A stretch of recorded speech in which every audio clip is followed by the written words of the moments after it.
This is From Expertise to Impact, and how House of Soil, this is House of Soil, was built, and why professionals can't stay invisible anymore. And I'll start with, I think maybe you're in here because you already know that being invisible is not your best method to building your business or to marketing your business. When preparing this, the thought was, before you thought, if the work was good enough, people will find it. But that's not really enough. And not only is it not enough, but you have so much power now to market yourself. I mean, this is what I love about digital marketing. What I love about social media is that it has really democratized marketing and PR for the small business owner. Right before, you had to pay a PR agent thousands of dollars and just hoped. And I say PR because I worked in fashion for a long time, so it's always where my brain is. But a PR marketing agent, or even like an ad, and just like hope that it worked. Whereas with social media in particular, you can tell that story, and you can tell it daily. So you can keep seeing like what lands, and be in direct contact with your customers. So it's one of my favorite mediums, and why I think as leaders, you wield so much power if you just want to use it. So I suppose we'll introduce ourselves so you understand why you're here and why we're credible at doing this. But I am Jenee Naquin, and I am from Louisiana, but lived in New York for 20 years, where I went to fashion school. So I got a degree in accessory design and worked as a handbag designer for about 13 years. I also lived in China in a handbag factory, designing and being the liaison. So I'm also an international businesswoman, which I didn't realize at the time, but later I was like, oh. And then while working in fashion, I mean, this was like the early days of e-commerce, super early days, like blogs were just invented.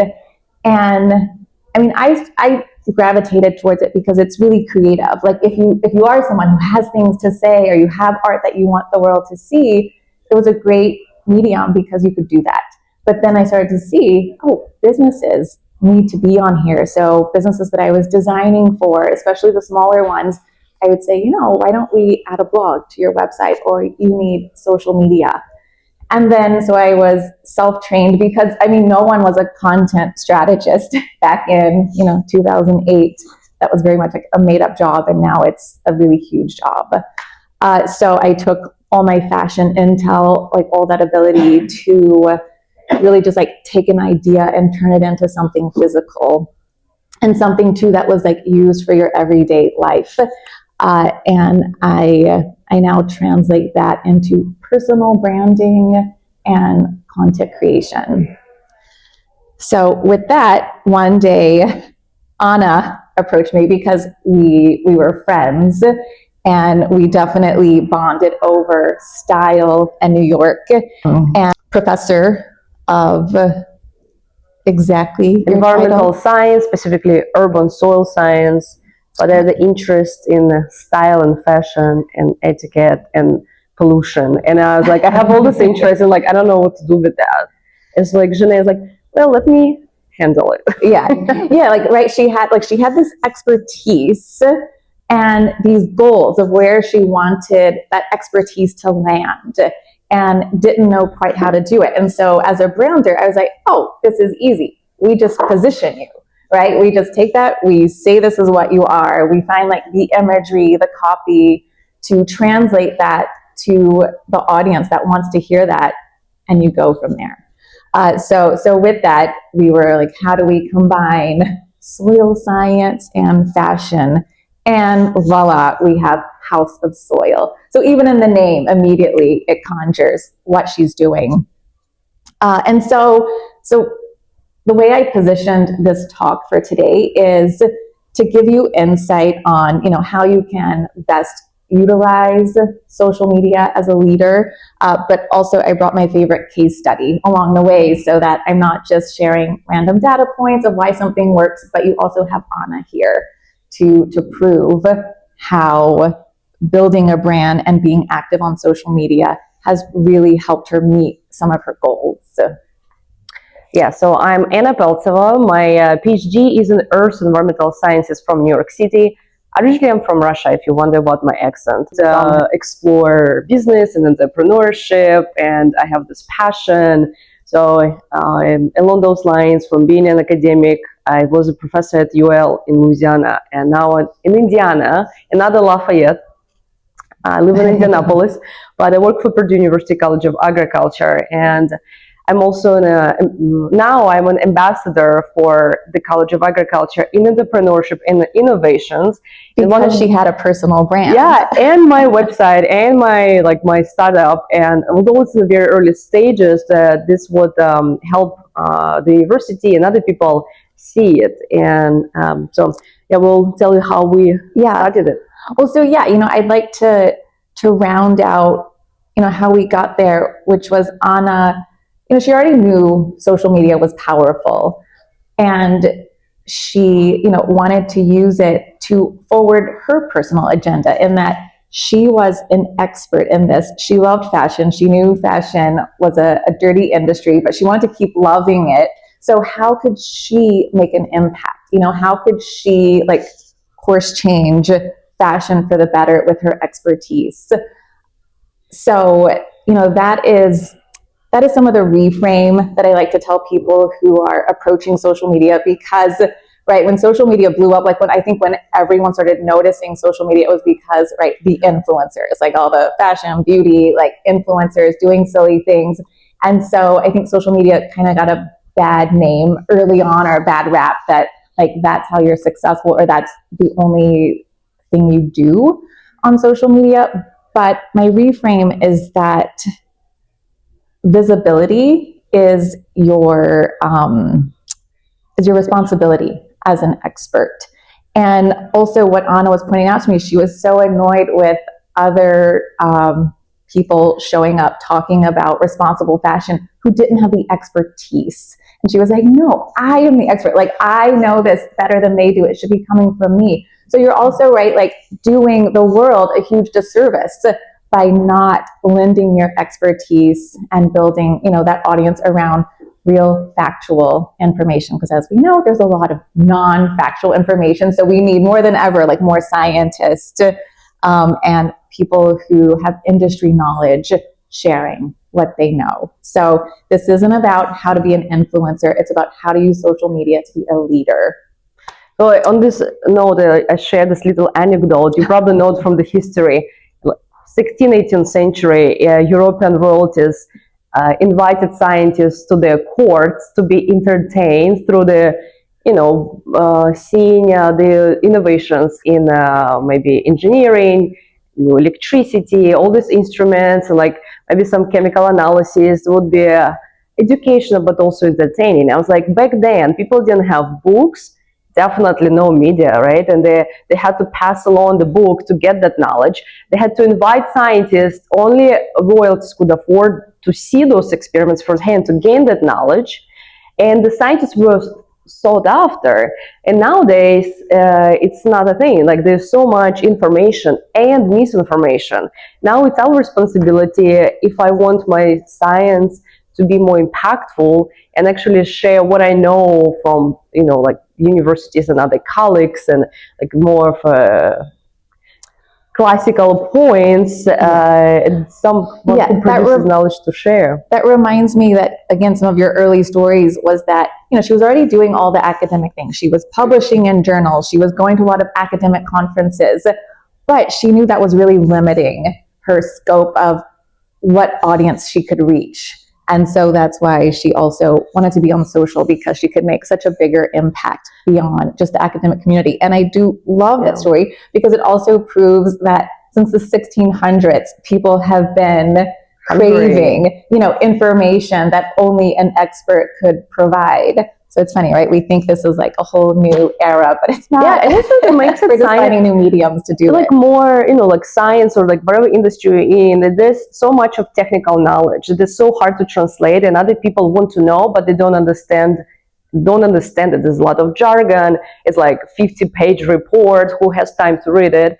So I had a lot of people, right, gardeners who like, I have a kid, the soil's contaminated, what do I do? Like, I'm an educated person, I read the papers, but I don't know still what to do because it's like so confusing. I was like, I need to be more proactive about communication, but also like simpler steps and be where the audience is, where they are. So, and it's, LinkedIn, Instagram, TikTok, or like YouTube, that's where people get mostly their information these days. Even if they try to read the papers, academic papers, it's very hard to read. Like, you need to know the jargon, and you sometimes need to pay for them too. So then on social media, there's a lot of experts or doctors who are practitioners, and some of them are, great, but some of them are just repeating what someone else said, and it's like very vague and general, but it sells because they know how to sell. They know how to communicate, even though they don't have necessarily expertise or qualifications. So that got me, pissed me off. I'm like, I need to do something about it. Yeah, exactly. Oh, yeah. And then even in that case, right, I could see like you being the source, right? So say you're like, okay, I'm not a great communicator, but I am the expert, and you position yourself that way in media. So then when the better, mouthpiece out there who wants to talk about that, they can invite you, or like at least reference you in their findings and what they're talking about, or, in the realm of collaboration, right? Like have you on. So that gets to this. So we went super analog here. We Classical, before the AI. Remember yesterday? So we need to go back traditional. You can take screenshots. Photos, not a screenshot. Exactly. That's how crazy. You can take a photo. So with that, if we have thoroughly convinced you that, being online and visibility is worth your time and effort, we can get into some of these principles. So how do you even start? What are some things to remember? So number one is about clarity over volume. And I think even that answers a huge question of everyone's like, oh, this is so overwhelming. Like, do I have to post every day?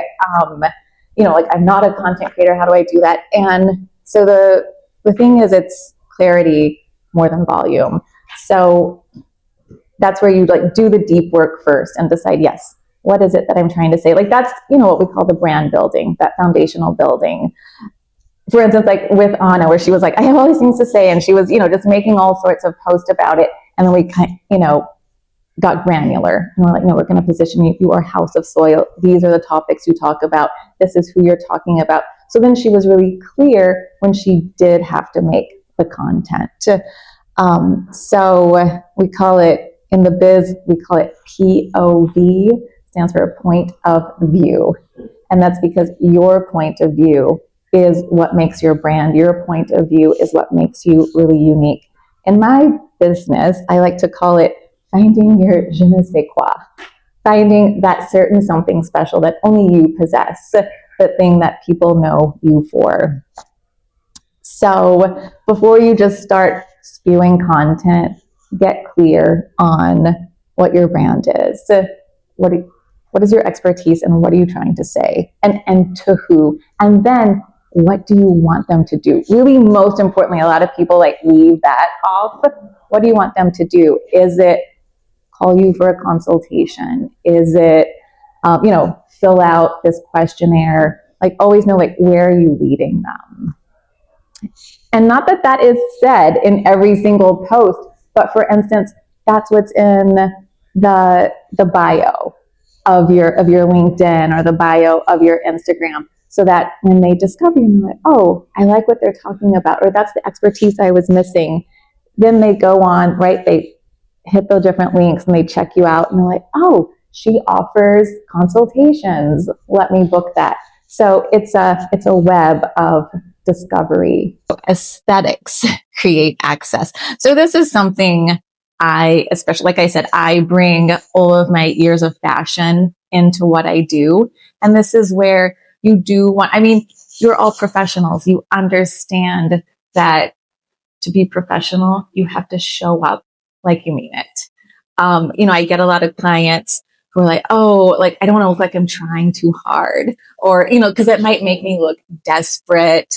And I'm like, oh my God, if you don't look like you want it, if you don't look like you really mean it, people aren't going to believe you. Like, they're not going to take you seriously. So, you know, get the right lighting when you're posting stuff, know what you want to say, right? Like, fix your hair and then put it out. Like now social media, we very often don't even have sound on. You just stop because something visually captured you. So that needs to be aesthetically pleasing. It doesn't have to be fancy or nice. You can speak with like dark background behind you, like curtain, right? But like your face needs to be lit and like you speak clear and you practice your speech, your little talk. You might use a teleprompt, or you know what to say. But yes, practice. And there's some, you know, little tips here and there you can learn how to be effective communicator. I will not go into them today, but and that's the thing, right? I mean, this could go many routes. It's not that everyone has to show up polished, right? I say, like, define your style, right? That style could be that, you know, you're always whatever in your overalls. I don't know, I'm thinking like farmers, like coming to head, but you pick your style. And you pick like your style of communication, and then you go with that.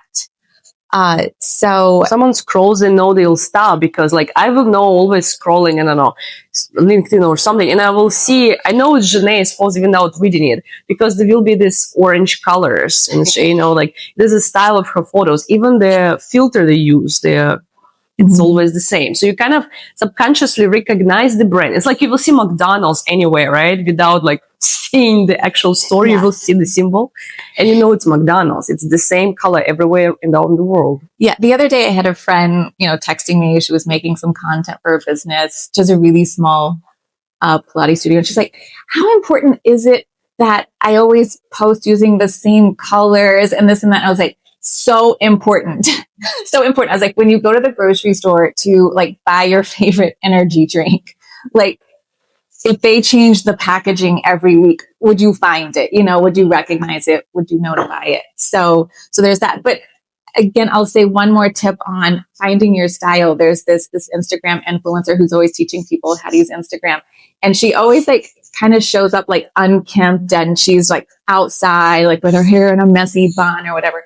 And she's always like, you don't have to like look all polished. You don't have to like try so hard. But the thing is, she's always standing outside in the sunlight. I'm like, yeah, but the lighting is always good and you're consistent. Like you're consistently showing up. So, and become recognizable even with the hair style. Yeah, even like that's her look, but it's still like nice to consume. Anyway, now like with that, you know, go through and see like what stands out to you. It's not that it's like the most fashionable person, but always notice they're like well lit. They have a point of view with their style. And I'll stop harping on that because obviously you can tell it's what I'm really passionate about. And then going into principle 3. So yeah, your brand is a container for credibility. The imagery you choose, the words you use, that is all lending to your credibility as a professional and whatever it is you're trying to say. And I mean, that's why I promote style. So if I showed up in, you know, what I was sleeping in, although they were kind of stylish too, but, you know, you wouldn't believe what I'm selling. To 4. So, oh yeah, this point I really love. And again, this is more like why you're doing this. So it's about that the audience ladder matters. So with social, you have such an interesting reach to the audience because with social, you have everything from the everyday consumer to the decision makers. And often, right, we know, like with our marketing, we're like, I need to talk like to the decision makers. And oftentimes, like that's a great tactic. You want to be doing that. But you don't want to miss out that sometimes community influences the decision makers. So you can also create content to get people around an idea, right? Especially around, say, an unpopular idea that like a decision maker, right, has a lot of risk to assess. So they're going to make really safe choices. That you can influence leadership decisions by being able to speak to the masses.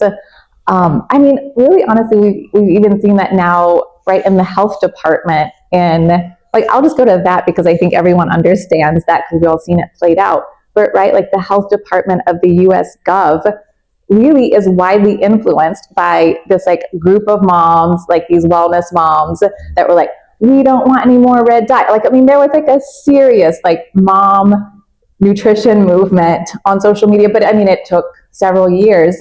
And then finally, now it's become policy. So I think the red dye movement is a perfect example of it. It started with some mad moms on Instagram saying, take this out of our kids' foods. And now it's illegal too. So it's really important to know what you want to talk about, right? It's your interest, but also know what the pain points are of your clients, your audience, and then you match. Because it's great if you just talk about what you love, but it's a hobby, it's not a business. Mm-hmm. And if it's not related to people, they're not going to buy, right? So you need to find this middle ground. Or you take that hobby and circle it back to your business, right? Like find the anecdote of how like that discovery you made in your hobby translates to the business idea you're pushing. Yeah, our last principle is, right, the offer is your entry point. So in social media, I mean, it's really quick. This is a place for discovery, or what I like to call, because I like fashion terminology, window shopping, right? You haven't like totally stepped into the shop. You're just kind of like looking on the outside, seeing if it's interesting to you, making the decision if you do want to go inside. And so you want to match your offerings to what you're talking about. So for instance, like with Anna, I mean, she can do so many things, but she has to have like a quick, easy way to get her audience to engage her in her House of Soil offerings. And so with that, we created materialism intelligence. So it is like what she was talking about, a scan of your fabric. So, right, a fashion house could hire Anna to consult solely on the materials that they're using, right? So it's an easy, like understandable entry point.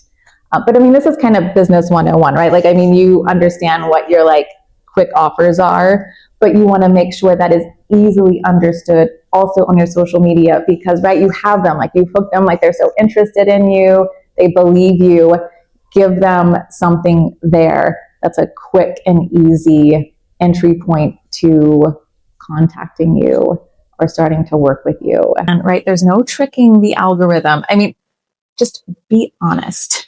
When you're just like honest with your work, authentic, the right people will find you. So that's the thing, right? If you're really clear and you're making content that solves their problems or makes content that's interesting to them, what you post about should naturally start showing up in their algorithm because they are looking at other landscapers that do what you do, like solve these problems. And so that's naturally going to start showing up in there. It gets recommended to them.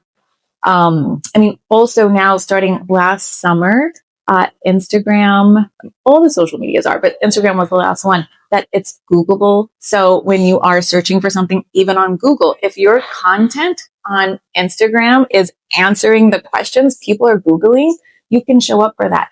Also, like you guys heard yesterday, right? Like AI is the new search.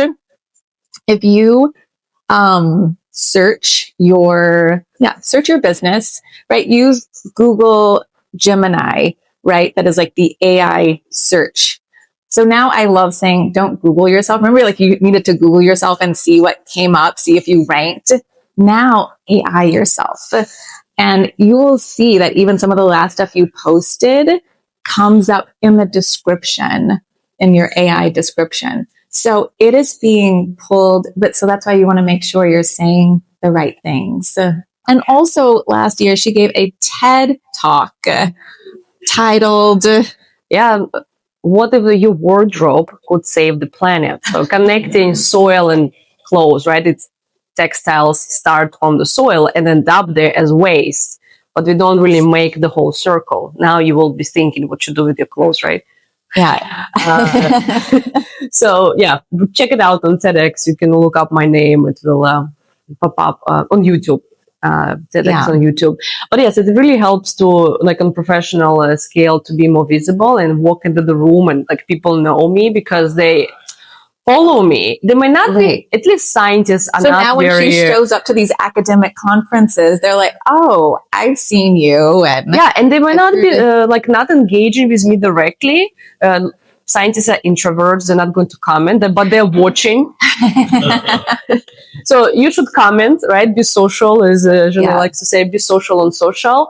But yeah, it could be funny. And now the universities, they do, like at Purdue, they asked me to give a workshop to students on creativity and social media. So they talk about the research and how to do research, but they're like, what do you do about this? How do you take it to the next level and bring it to the community? Or I gave in Berlin, I had a talk last summer, virtually, but still about like personal branding and how do you do it. So for science is something new, and I she's definitely leading the way, leading the way in the scientific community. And I do want to back up and give everyone permission to still use social media without having to post ever, which is, like, if that's not in your wheelhouse, that is okay, and that's understandable. And like, you're not going to hire a content manager to do it for you. The thing is, I'm sure you still have a lot to say. So what you could do, like my cheat that I offer these kinds of clients, I say use like your social media as a landing page. So like where you would just fill in your profile pic, your bio, a few things, and you have like the ability to have a link. Just get that really tight. Like, be like, this is what I offer, right? And here's the link to, again, like, call me, my website, wherever the transaction happens. And so have that really tight that if anyone were to look at your profile, they would know what you're about. And then just spend your time scrolling through conversations that you can be the expert on, and always commenting and getting involved in those conversations. And when you do say something like really helpful or mind-blowing, right, your name is linkable and they will click on that name, right, and then go back to your profile and discover, oh, this person is an expert in this, and this is how I can get in touch with them. So you have permission to not have to be a content creator and use your expertise in that way. I like to use the party analogy a lot for social media, in that think of like, you get invited to different parties, right? Like maybe a dinner party, this kind of party, or, invited to a bar to meet different people. And right, say you have like 3 invitations in front of you, and you are thinking like, well, who's going to be there? Or what are they going to be serving? Right? You're kind of making these decisions of where to go, which party to attend, based on a few kind of data points, right? And ultimately you decide to go to the one where you're going to like the crowd there, like you're going to have something in common with people there, or maybe like it's fancy or not fancy. You have all these decision-making points, and then ultimately you go to the place where like you're going to have the best time and be most successful at the party, because you're going to like talk to people, enjoy the food, and have a good time. So, if you're limited on how many channels you can be on, that's a really good way to approach where to be, because on social media, again, this goes back to being natural. You have to enjoy being on the platform. So you have to enjoy the other kind of people and content that's on that platform, because it's not enough just to post. You need to be engaging with other accounts and sharing and commenting. So that's kind of, I think, my easiest like real world example of how to know like where to go and like spend your effort. If you're going to a certain party, like, how are you going to show up? Again, right? Like, are you going to a black tie event, or are you going to like a tennis shoe kind of event? And then that also helps you dictate how you're going to show up online. How would you like show up at this event?